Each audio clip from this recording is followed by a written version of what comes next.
Go ahead and share your name. My name is Senator Jeff from the city of Boston. I would like to ask for your opinion on the compromises that were made on the Fiscal Cliff. Yes, on the compromise on the Fiscal Cliff? Yes. Yes. Thank you for your question. So I think I pretty much described both the positive pieces and the not so positive. Positive being the employment insurance, the doc fix, and resolving the rates. The unacceptable side being the injection of this farm bill that was never adopted by the Senate, and then shortchanged oil in a whole host of ways. Certainly the fact that we didn't create a clear, stable path to the future because we didn't address the debt limit, we didn't address the continuing resolution, and we didn't address sequestration.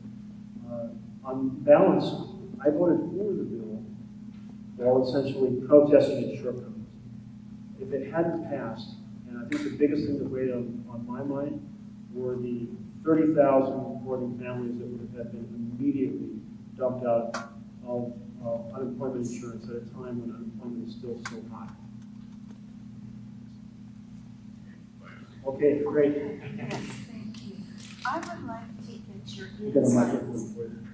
I would like to, I'm from Junction City, I would like to get your insights and prognostications on the upcoming debt ceiling crisis. And how you think that's going to unfold, because that sounds extremely serious for the nation's current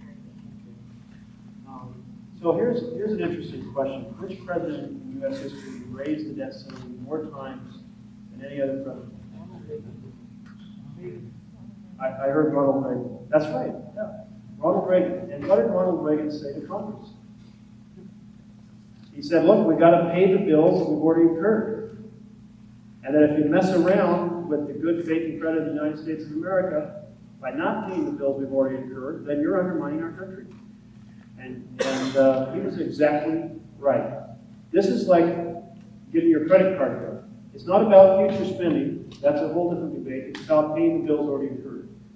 And so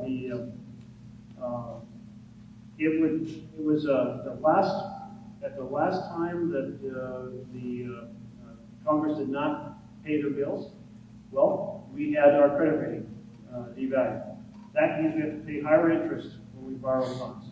Now, we were fortunate in a way that the rest of the world was suffering a financial crisis, and even despite the fact that we didn't pay our bills and the fact that our credit rating was downgraded, people still pretty much were investing in treasury bonds.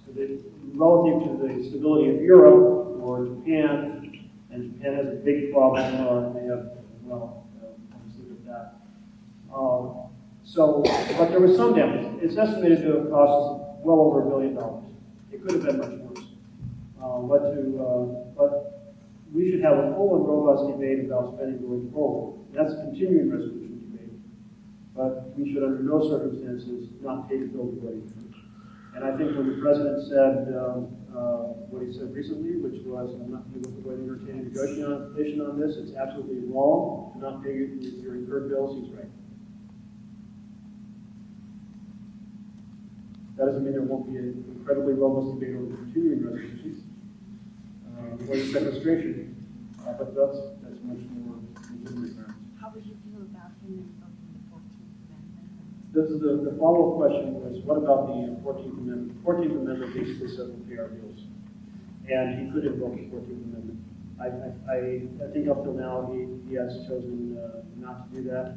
And I don't know the full legal brief on why, but it certainly is one viable pathway. Another pathway is that the Senate Republican leader Mitch McConnell put a bill on the floor, and the bill said, okay, let's do this.